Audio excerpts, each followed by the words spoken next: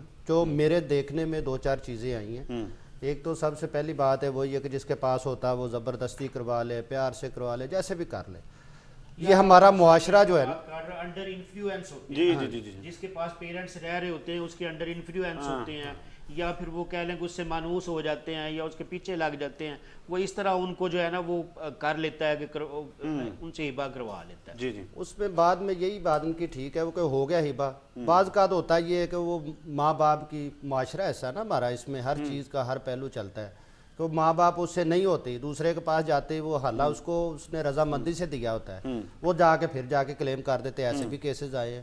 سب سے بڑی جو وجہ ہے کہ زمینوں کی پرائسز زیادہ ہو جاتی ہے, وہ بھی جا کے معاملات آگے اینڈ وہ جا کے خراب ہو جاتے ہیں کہ لو جی نیت بھی خراب ہو جاتی ہے نا جی.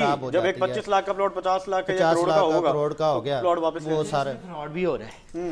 فراڈ یہ ہو رہا ہے کہ جو بچہ ہبا کرواتا ہے وہ اس کی کوشش ہوتی ہے کہ میں جلدی اس کو جو ہے نا آگے ٹرانسفر کر کے پیمنٹ لے لوں. بالکل. اچھا وہ پیمنٹ لے لیتا ہے. اب جب پیمنٹ لے لیتا ہے تو اس کے سال بعد یا 2 سال بعد اس کی ویلیو ڈبل ہو جاتی ہے. فرض کرے کروڑ تھی 2 کروڑ ہوگی 3 کروڑ ہوگی. اس کے بعد پھر وہ بہنوں کے پاس چلا جاتا ہے کہ آپ اس موٹیشن جو ہے یا گفٹ ڈیڈ کو آپ چیلنج کر دیں, پھر وہ کورٹ میں آ جاتے ہیں. اچھا, اس طرح اس کا یہ اس سے فراڈ بھی ہو رہا ہے, یعنی کمپلیٹلی ایک فراڈولنٹ ایکٹیویٹی, زیادہ تر یہ فراڈولنٹ ایکٹیویٹی. بالکل ٹھیک ہے, بالکل ٹھیک ہے. ڈاکٹر احسان صاحب, کیونکہ پروگرام کا وقت کم ہے, کوئکلی آپ اپنا کیا ٹیک دیں گے اس حوالے سے کہ ایک عام آدمی جب وہ اپنا گھر بنانا چاہتا ہے کن باتوں کا خیال رکھنا ضروری ہے؟ سر سب سے پہلے تو اس کو کاغذات کی جانچ پڑتال کرنی چاہیے کہ کاغذات ٹھیک ہیں یا نہیں ٹھیک, اس ٹام والی جگہ یا رجسٹری والی جگہ, یا جس طرح پہلے ہمارا یہ گفٹ والا چل رہا ہے تو یہ چیزیں تو نہیں ہیں. اس کے بعد اس کو یہ چیز دیکھنی چاہیے کہ آنے والے وقت میں یہ میں ادھر رہائش بھی کر رہا ہوں اور میرے بچوں کی یہ پراپرٹی ایک ایسی جگہ پر لوں کہ یہ بڑھتی جائے, یعنی کہ کسی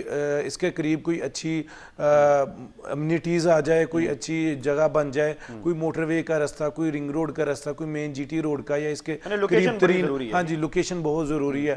اس میں 3 چیزیں جب بھی آپ پراپرٹی کا لیں, لوکیشن, موٹیشن, پوزیشن. آپ لوکیشن دیکھیں لوکیشن کیسی ہے, پھر اس کی موٹیشن دیکھیں کہ کل کو یہ کتنا موو ہو سکتا ہے, کتنا پروفٹ دے سکتا ہے, پھر اس کی پوزیشن دیکھیں کہ پوزیشن ہے یا نہیں ہے. تو یہ 3 چیزیں مین اگر آپ جانچ پڑتال کر کے لیں گے تو انشاءاللہ آپ کو اس کی پروفٹ بھی ملے گا اور کبھی بھی آپ کے ساتھ فراڈ. بڑا ضروری ہے جس طرح آپ کہہ رہے ہیں کہ متعلقہ اداروں سے لازمی چیک کریں کہ جہاں پر آپ کی پراپرٹی ہے وہ کون سے متعلقہ ادارے اس کے ساتھ لنکڈ ہیں, جہاں سے آپ اپروولز چیک کر سکتے ہیں اس کے, اور اگر وہ نہیں ہے, اوپن لینڈ ہے, تو رجسٹری آپ پٹوار خانے سے چیک کریں, آپ کچہری جائیں. جی جی. دیکھیں صوسائٹیز بنی ہوئی ہیں لاہور شہر کے اندر, اور جو ہمارا شیخ پورہ ہے, ننکانہ صاحب ہے, گردنوا کے جو شہر ہے, یہاں پہ دیکھیں سوسائٹیز کی بھرمار ہے, اور اس میں موسٹلی سوسائٹی جو ان رجسٹرڈ ہے, ان رجسٹرڈ سوسائٹی. اب اس میں طریقہ کار یہ ہوتا ہے کہ 8 کنال زمین میں سے 2 کنال زمین جو ہے وہ راستوں میں سیوریج کے لیے, پارکس اور سکول کے لیے ہوتی ہے, ٹھیک ہے. لیکن جو ان رجسٹرڈ سوسائٹیز ہیں وہ ایک دفعہ تو سیل کر دیتی ہیں, راستے چھوڑ دیتے ہیں, پارکس چھوڑ دیتے ہیں, بعد میں ان کے اوپر قبضے ہونا شروع ہو جاتے ہیں. ہوتا یہ ہے کہ جو 2 کنال انہوں نے راستوں کے لیے, ایمینٹیز کے لیے چھوڑی ہوتی ہے, اس کے اوپر وہ دوبارہ لوگوں کو سیل کر دیتے ہیں, اور جو نئے لوگ وہ رجسٹریاں کروا کے آتے ہیں وہ ان کے اوپر قبضہ کرنا شروع کر دیتے ہیں. ٹھیک ہے نا, تو اس وجہ سے پھر لیٹیگیشن اور سٹارٹ ہو جاتی ہے. اب اس میں سب سے زیادہ مانیٹر نہیں کیا جاتا جی اداروں کی طرف سے, کوئی نہیں جی, کوئی مانیٹر نہیں کرتا. تو کوئی لاز موجود ہیں اس کے اوپر؟ لاز وہی جو ہمارے سول لاز چل رہے ہیں انگریز دور کے, وہی چل رہے ہیں. اسپیسیفک ریلیف, یعنی امپلیمنٹیشن نہیں ہے. آپ یہ امپلیمنٹیشن بس ٹاں ہونے کے برابر ہے. دیکھیں یہ جو ہمارے ادارے ہیں نا جی, ٹی ایم میں یہ L D A D H A وغیرہ ان کو چاہیے کہ جو کسٹمر جو بھی ان کا کنزیومر ہے جو ان کے پاس آتا ہے اس کی پراپرٹی کو سیکیور کریں. اس کے ساتھ دیکھیے اس نے آپ کو اپنی اداروں کا کام ہی سیکیور کرنا ہے. پیڑ کاٹ کے اپنے بچوں کا پیڑ کاٹ کے ایک پلاٹ لیا ہے یا ایک گھر بنایا اس کے اوپر اگر کل کلا کو قبضہ ہو جاتا ہے اس کا کوئی بھی رسپانسبل نہیں بنتا اور وہ بیچارے لوگ لٹیگیشن لڑتے لڑتے ان کی زندگیاں جو ہے نا وہ ادھر کے ساتھ اسی وجہ سے جو اوورسیز ہے اس کا ٹرسٹ اس وجہ سے اٹھ گیا. بالکل وہ شیک کر گیا نا, وہ انویسٹمنٹ نہیں کرتے. دبئی کی پراپرٹی کو سمجھا جاتا ہے کہ پاکستان پوری دنیا کی موسٹ سیکیور پراپرٹی دبئی کی پراپرٹی ہے. آپ ادھر گھر لے لیں, آپ دنیا کے جس مرضی کونے میں ہو 1000 سال بعد بھی جائیں گے تو وہ آپ کے نام پر ہوگا, کسی نے قبضہ نہیں کیا ہوگا. لیکن پاکستان میں ایسا نہیں ہے. بالکل آپ کی بات ٹھیک ہے, موسٹ سیکیور بھی سمجھا جاتا ہے مگر اس کے ساتھ ساتھ موسٹ ایکسپینسو بھی سمجھا جاتا ہے. اس کے باوجود لوگ انویسٹ کرتے ہیں. جبکہ ہم پاکستان کی پراپرٹی کی بات کریں تو وہ بڑی اکنومیکل پراپرٹی پرائسز ہیں, مگر جو پرابلم ہے, جو مسئلہ درپیش ہے ہمیں, وہ ٹرسٹ کا ہے, انسٹیبلٹی کا ہے اور اکانومی کے حوالے سے. Very important. Security is very important. اگر آپ سیکیور ہیں, آپ کو 10 روپے چیز مہنگی بھی مل رہی ہے تو کلائنٹ لیتے ہیں, وہ بے شک اوورسیز ہو یا پاکستان کا لوکل ہو. بالکل, جب یہ اندازہ ہوگا نا جی کہ ایک محفوظ سرمایہ کاری ہے اور اس کی ذمہ داری لی جاتی ہے. خاص طور پہ یہ بھی بتائیے اگر قبضہ ہو جائے کسی پراپرٹی پہ, اس کے بعد پہلا کس طرح سے ایکشن لیا جا سکتا ہے, کیا طریقہ کار ہے کہ ہم اس پر ایکشن لے سکیں؟ اچھا, اس میں میں نے پہلے بھی آپ سے گزارش کی ہے کہ قبضہ ہوتا کیوں, قبضہ ہونے کی بیسک وجہ کیا ہے. دیکھیں قبضہ اس وقت ہوتا ہے زیادہ تر جو ان رجسٹرڈ سوسائٹیز ہیں نا ان کے اندر یہ اسکیم زیادہ ہیں قبضے والے, کیونکہ انہوں نے جو راستوں کی, سکولوں کی, پارکوں کی جگہ چھوڑی ہوتی ہے اس کی بعد میں وہ لوگوں کو سیل ڈیڈ کر دیتے ہیں, اور جو بعد میں آنے والے ہوتے ہیں جو ہمارے جیسے ان کو چھوڑ کے پلاٹس کو بیرون ملک بیٹھے ہیں یا کسی دوسری سٹی میں بیٹھے ہیں ان کے اوپر وہ قبضہ کر کے بیٹھ جاتے ہیں. اس کے اوپر پھر ہمیں جو ہمارا لا ہے اس کے پاکستان کے اندر انلیگل ڈسپوزیشن ایکٹ آیا 2005 میں. اچھا, اس کے اندر کافی سپیڈی ریمیڈی ہے. میں اگر کسی بھائی بہن یا کسی بھی ہمارے ویورز جو ہیں ان کی پراپرٹی کے اوپر اس طرح کے قبضہ ہو کسی نے کیا ہے تو وہ جو انلیگل ڈسپوزیشن ایکٹ کا ایک کمپلینٹ فائل ہوتی ہے سیشن کورٹ کے اندر, وہ کافی سپیڈی ریمیڈی ہے اور وہ اس میں سزا بھی ہوتی ہے اور جرمانہ بھی ہوتا ہے اور قبضہ بھی واگزار کرواتے ہیں. ٹھیک ہے, تو میرا خیال ہے ان کو یہ موڈ جو ہے نا وہ بالکل ٹھیک ہے. جی جی, آپ کچھ ایڈ کریں. کوئی تھوڑا سا ایڈ یہ کرنا چاہوں گا جی کہ جیسے اس میں آپ میرے وہ کہہ لیں کہ ڈی ایچ اے کا نام سر فہرست آتا ہے اس میں, کہ ڈی ایچ اے میں اس طرح کا کچھ معاملہ نہیں. اس کی سب سے بڑی وجہ یہ ہے کہ ڈی ایچ اے ادارے کے نام پراپرٹی پہلے کرواتے وہ, پھر آگے پلاٹس آپ کو ٹرانسفر کرتے. اچھا, سب سے بڑی وجہ ہے کہ جو یہ پرائیویٹ سوسائٹیز ہے یہ اونرز کے نام ایک سنگل بندے کے نام لینڈ ہوتی ہے, وہ لینڈ بیچ دیتا, رستے چھوٹ گیا سارا کچھ, بعد میں وہ سارے رستے اور وہ زمینیں بیچ کے لوگوں کے لیے مسائل کھڑے کرتے. جی ہاں, خدا رہا یہ میری اپیل ہے سب دوستوں سے, بھائیوں سے, جو بیچارے چھوٹا گھر لینے والے لوگ ہیں 3-5 مرلے والے, کم سے کم وہ ڈیولپر دیکھ کے جو ہے نا وہ اس پہ فیصلہ کرے کہ ہمیں یہ کس جگہ اور آپ نے لینی اس سے چاہیے. پہلے بات کی تھی کہ صنعت کا درجہ اختیار کر لیا ہے کنسٹرکشن انڈسٹری نے بھی. اب یہ دیکھیں کہ 2020 سے 2024 کی جب ہم بات کریں, آپ دیکھیں کہ کتنا اس میں جو مٹیریل کاسٹ ہے اس میں کتنا بڑا انکریز آیا ہے, اس سے بھی ڈیولپر کو بڑی ہٹ آئی ہے جو ڈیلیور نہیں کر پاتے. اس کو کس طرح سے دیکھ لیں آپ؟ بالکل ٹھیک کہہ رہے ہیں. اس میں سب سے بڑی وجہ جی ہمارے ملک کے جو انسٹیبلٹی حالات ہیں نا, اور ڈالر کی پرائسز اوپر جانے کی وجہ سے یہ سارے معاملات آئے. یہ ہونے نہیں چاہیے تھے اس طرح سے جس طرح ہوئے.